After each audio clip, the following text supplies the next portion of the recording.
How did you find DAC? Why did you come to DAC?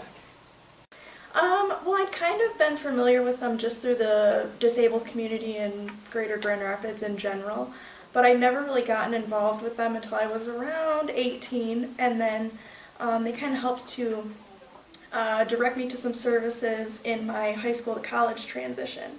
So I was involved there, and that kind of waned after I started college, and then kind of came back around after I finished graduate school and was looking for work and those kind of things. Would you mind sharing your story about living with a disability? Sure. I have cerebral palsy, which is a result of the fact that I was born 10 weeks premature. My mom had appendicitis when she was pregnant with me, and it was undiagnosed. So I was born 10 weeks early, and that was the result. So I've had mobility challenges and that kind of thing basically my whole life, and had a lot of assistance through most of my childhood, and then kind of reclaimed some more of my independence as I got older and went to college. So, what challenges have you faced? Oh, there are a lot of them, and I think that I become more aware of them the older that I get. I started out at Cornerstone University, and I really struggled there when they the semester I started there, they got rid of the disability support program, so it was very difficult to get any kind of services. It got better when I transferred, and then I finished my bachelor's and master's degree, and now I'm looking for work, which is a whole other animal, and also just in trying to, I'm 25, and trying to build the kind of life that I want in terms of, having friendships and relationships and maybe a family one day, and sort of trying to combat some of the negative stigma toward people with disabilities that might prevent some of that. Have you encountered any stigmas related to your disability? Definitely, and I think that's another area too where I'm more aware of them the older that I get. The thing about people with disabilities is nobody's really going to come out and say, I hate people with disabilities, or people with disabilities make me uncomfortable. There's no such thing as an ableist supremacy group, it just doesn't happen that way.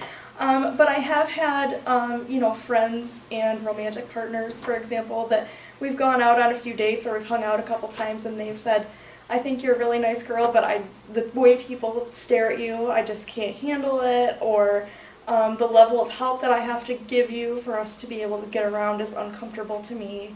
I prefer that we don't spend time together anymore based on that, and that kind of thing is really hard when you're rejected based on something that you didn't choose and you can't really control. But I think that for every person that sort of had that attitude toward me, there have been two more that have been really welcoming for me and toward me, and really loving me for who I am. So I try not to get too cynical about the world in general.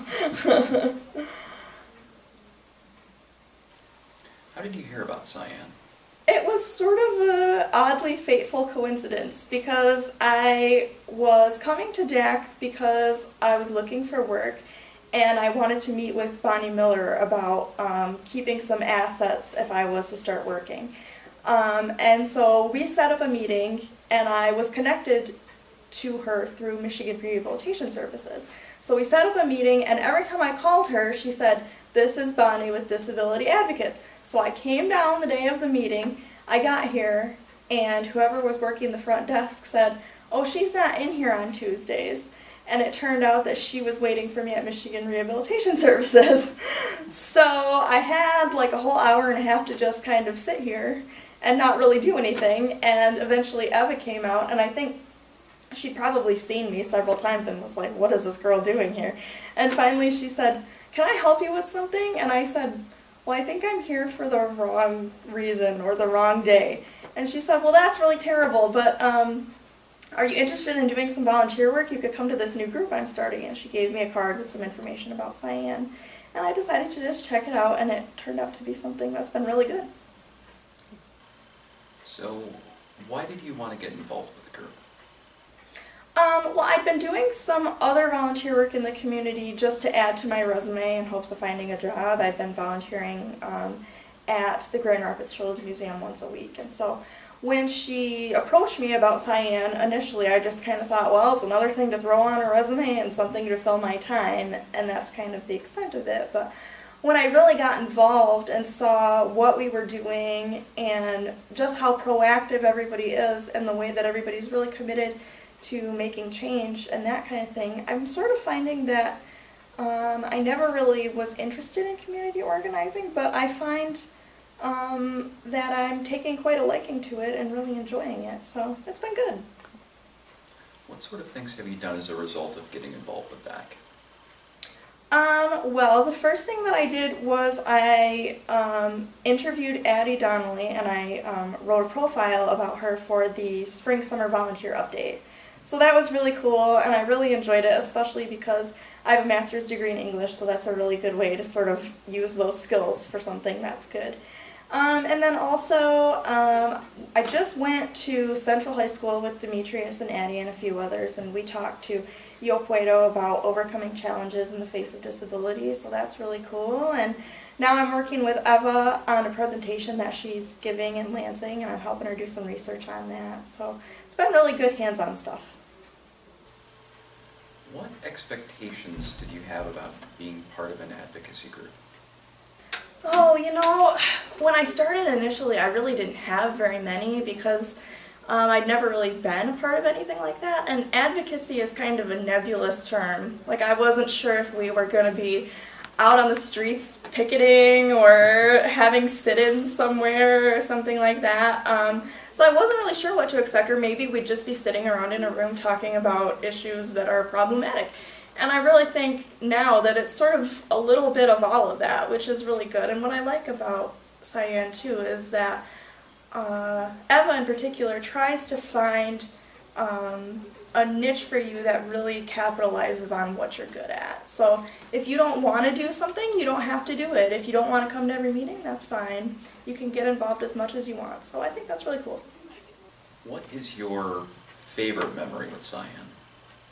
I'd say probably just this thing that we just did recently, going to Yopuedo and talking to them. I really, really enjoyed it. And I was pretty nervous at first. I wasn't really sure what to expect, particularly because high schoolers can be so iffy, and I wasn't really sure what the reception would be like. And at first, when I got up in front of them and I looked at their faces, I felt like they were secretly like, "What are you doing here? You're old." But actually, the more I got into talking and really sharing my story, I felt like they were all really receptive and polite and good listeners, and I feel like at the end there, they really did want to get involved, which I think is really, really cool. So it was just a good experience, not only to share that with them, but to conquer my fear in doing it. How has working with DAC and CYAN changed you? I think it's come along at a really good time in my life, because going back to the stigmas that I have faced being disabled and trying to really conquer those things, sometimes I can feel a little bit defeated in trying to do that all the time, and maybe like I'm the only one who's facing those kind of struggles. And all you have to do is come to one of these meetings to see that there is a whole community of people who are trying to overcome those challenges and get the employment that they want and deserve, and get the kind of life that they really have deserved. And so I think it's been really good just in showing me that my particular circumstances might be unique, but the challenges that come with them are not unique at all, and so I'm not alone in that, and I think that's really healthy to know. If you could change the way people look at disability, what would you change?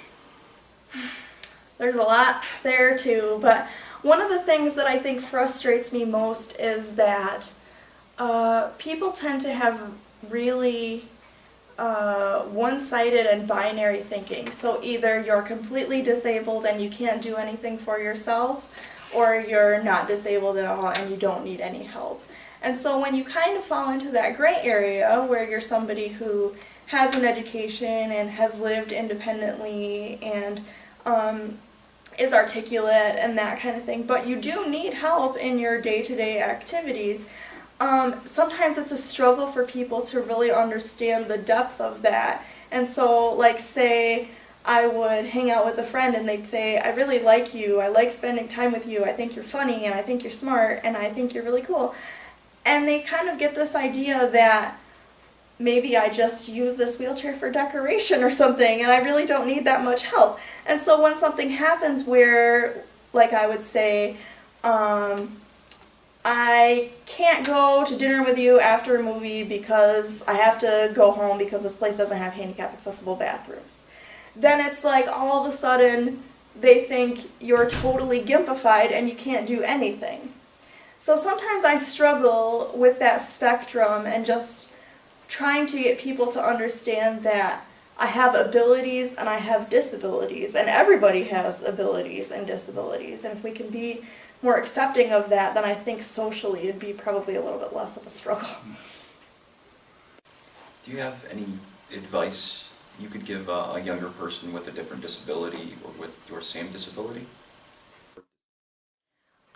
For people with any disability, I would say know your worth and your value, because, and even for people that aren't disabled, know your value, because particularly when you're struggling with a disability, I think that there's always going to be circumstances that are trying to challenge your worth. For example, if I go to a store and they don't have an automatic opener on the door, really, if I think about it, that could be a message to me that says, I don't really think you're important enough to put an opener on the door for you to be able to come in here.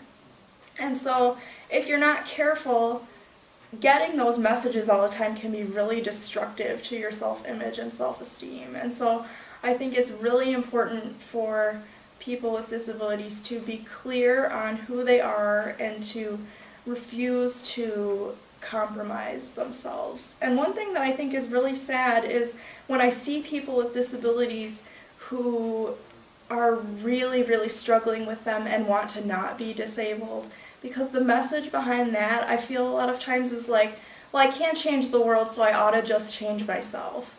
And that's not true. There's change that can be made here if you're committed to doing it. But I think we have to all sort of band together and realize that there's strength in numbers and that we're not alone in the struggle. So I would just say to be secure and confident in who you are even when that's challenged. Thank you very much. Yeah.